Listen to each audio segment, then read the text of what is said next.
দাদামণির পার্বতীর বাড়িতে ধুমধাম লক্ষ্মী পুজোর আয়োজন। শুটিং থেকে ছুটি নিয়ে নিজেই পুজোর সমস্ত আয়োজন করেছেন অভিনেত্রী। লক্ষ্মী পুজোর দিনে মায়ের আরাধনায় নিজ হাতে সাজালেন পুজোর থালা, তৈরি করলেন প্রসাদও। লুচি, পোলাও, 5 রকম ভাজা, নিজের হাতে বানানো নাড়ু, মোয়া আর সুস্বাদু পায়েস সবই রাঁধলেন নিজেই।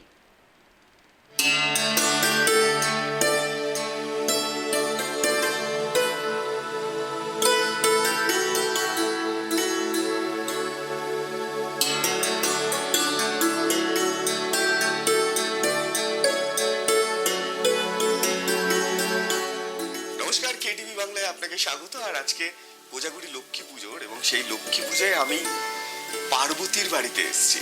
পার্বতী খুব ব্যস্ত, কিন্তু আজকে সমস্ত কাজ থেকে তিনি ছুটি নিয়েছেন। আমাদের সকলের প্রিয় অনুষ্কা চক্রবর্তী। অনুষ্কা, স্বাগত কেটিভিতে। একদম জমজমাট ভাবে লক্ষ্মী পুজোর আয়োজন করেছো তুমি তোমার নিজের বাড়িতে। একটু আয়োজনটা বলো না, মানে কি করলে সকাল থেকে? না মানে এই লক্ষ্মী পুজোটা, এই কোজাগরি লক্ষ্মী পুজোটা আমাদের বাড়ির দুটো অনুষ্ঠান আমাদের বাড়িতে সবসময় আমি ছোটবেলা থেকে দেখেছি খুব বড় করে হয়। একটা হচ্ছে এই কোজাগরি লক্ষ্মী পুজো, সরস্বতী পুজো আর ভাইফোঁটা, এই তিনটে খুব বড় করে হয়। কিন্তু এইবারটাতে কি হয়েছে, এইবারটাতে মানে লাস্ট 3-4 মাসে আমি একদমই আমার আগরপাড়ার বাড়িতে আসার সময় পাইনি। মা বাবার বাড়িতে আমার যেহেতু রেগুলার একটা সিরিয়ালের শুটিং থাকছে, তো আমাকে টালিগঞ্জেই থাকতে হচ্ছে বেশিরভাগ সময়। তো এটা আর আমার মায়েরও একটু শরীরটা খারাপ ছিল, তার জন্য এইবারের আয়োজনটা আমাদের একটু ছোট করেই হয়েছে। অন্যবার আমাদের অনেক বড় করে হয়, কিন্তু যেহেতু আমাদের প্রতিষ্ঠিত মা লক্ষ্মী রয়েছে বাড়িতে আর আমাদেরকে অন্নভোগ দিতে হয়, তো সেই কারণে আমাদের যেগুলো যেগুলো হয় আর কি প্রত্যেকবারই, যেমন কোনোবার খিচুড়ি, কোনোবার পোলাও হয় অন্নভোগে। খিচুড়িও হবে, খিচুড়িও হচ্ছে। আমি ফার্স্টে এখন পোলাও ভোগটাই জাস্ট দিয়েছি। পোলাও হয়েছে, 5 রকম ভাজা আছে, বেগুন ভাজা, কুমড়ো ভাজা, বরবটি ভাজা, পটল ভাজা, আর একটা আমাদের স্পেশাল খুব আমার প্রিয় হয়, একটা নারকেল ভাজা হয়। আচ্ছা, সেটা খুব যেটা লক্ষ্মী নয় পার্বতীর পছন্দের। পার্বতীরও পছন্দ, লক্ষ্মীরও পছন্দ।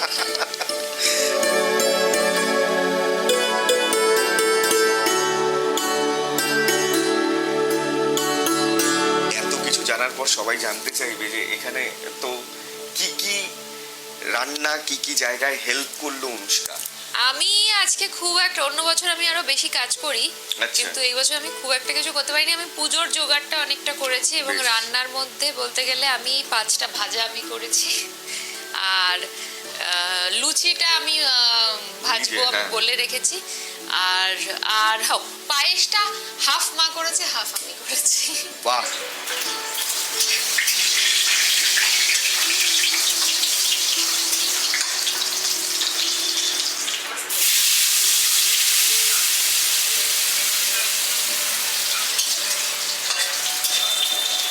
অনুষ্কা কি পাঁচালি পড়ে? হ্যাঁ, পাঁচালিটা কারণ কি হয়, প্রত্যেকবারই সকাল থেকে উপোস করে থেকে যখন পুজোটা কমপ্লিট হয়ে যায়, তখন মার আর শরীরটা ঠিক ইয়ে থাকে না, এনার্জি থাকে না।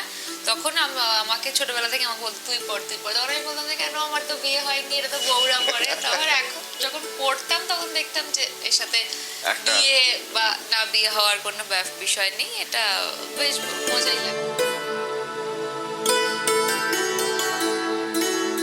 নাড়ু কি কি ভালোবাসো তুমি? যে একটা বলে দিলে যে তোমার নাড়ু, অ্যাকচুয়ালি আমি সব থেকে ভালোবাসি সাদা যে চিনির নাড়ু হয় ওটা, কিন্তু ওটা হয়নি এবছর, গুড়ের নাড়ুই হয়েছে। কিন্তু আমার পাশেই আমার মামা বাড়ি আছে, তারপর আমার বন্ধু বান্ধবদের বাড়ি রয়েছে, ওরা জানে যে আমি ওই সাদা নাড়ু, এই এলাকাটাই আমাদের পুরো, মানে এই এলাকাতে আমি যদি টম ক্রুজের সাথেও কোনোদিন কাজ করেনি, ওরা আমাকে এখানে আমি শান্তনুদার মেয়ে বা অমুকের ভাগ্নি, অমুকের বোন নি থাকবো, ওরা আমাকে এলাকায়, আগরপাড়া এলাকাতে আমাকে খুব একটা কেউ সিরিয়াসলি নেয় না যে বাইরে কি করছি না করছি।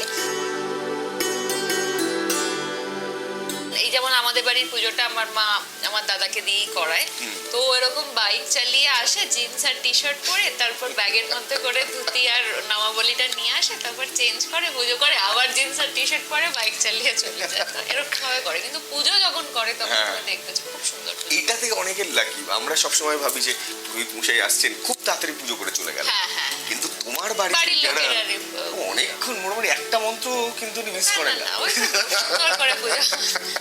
সকাল থেকে কি কি চলছে সকাল থেকে এই তো রান্না বান্না এরপরই পুজোর জোগাড় শুরু হয়ে যাবে। আচ্ছা, এই প্রসাদের জন্য কি বন্ধু বান্ধব অনেকেই আসেন নাকি তোমার বাড়ি? হ্যাঁ হ্যাঁ, আমার বাড়িতে এখন তো তাও লোক কম। আগে মানে আমরা কোনোদিন লক্ষ্মী পুজোতে আমরা কোনোদিন কাউকে ইনভাইট করি না। বাহ, আলাদা করে ফোন করে যে আমাদের বাড়িতে পুজো রয়েছে আসি, সেই এলাকায় সেটা হয় না। তো সবসময় সবাই জানে যে আমাদের বাড়িতে পুজো হয় হ্যাঁ। এবং মানে সবাইকে এসে যায়। সবাই অটোমেটিক, এবং আমরা সেই আন্দাজে ওটা করতাম যে একটা আন্দাজে হয়তো এক কড়াই খিচুড়ি বা এক কড়াই পোলাও, এক কড়াই আলুর দম করা হলো, কিন্তু সেটা অদ্ভুতভাবে যে আন্দাজে করতাম সেই আন্দাজেই লোক আসতো এবং সেটা ঠিক শেষও হয়। এই যে আরেকজন এসে গেছে।